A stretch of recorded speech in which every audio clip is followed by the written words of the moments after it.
Salam hər kəsə, dəyərli şagirdlər. Loqaritmik tənliklərə aid belə bir sualın izahına baxaq. Biz bunu yaza bilərik ki, LG bilir ki, əgər çıxma varsa bölə bilərik. LG 5x kvadratı minus 6 bölünsün 5x minus 6 bərabərdir 0.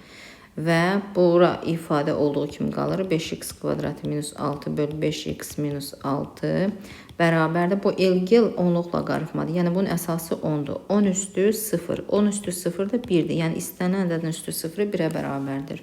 Buradan da yaza bilərik. 5x kvadratı minus 6. 5x minus 6'ın 1'ə vursaq 5x minus 6. Normal tənlik kimi həll etsək 5x kvadratı minus 5x minus 6 plus 6 bərabərdə 0. 6'lar islah gedir.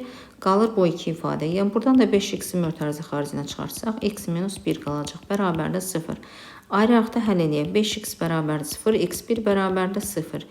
X minus 1 bərabərdə 0, x2 bərabərdə 1. Deməli tənliyin köklərini biz tapdıq ki 0 və 1'dir. Amma biz tənliyin nə 0'ı qoya bilmərik bura, nə 1'i qoya bilmərik. Çünki tutaq ki, qoyuram LG 5 vurulsun 1'in kvadratı minus 6. LG mənfi 1 olur. Burada mənfi 1 ola bilməz heç vaxtı. Yəni ümumiyyətlə mənfi ola bilməz. Ya mənfi ola bilməz, ya 0 ola bilməz. Və 0'ı qoyaq. LG tutaq ki 5 vurulsun 0'ın kvadratı minus 6 bərabərdir LG mənfi 6. Görürsünüz, yenə ola bilməz.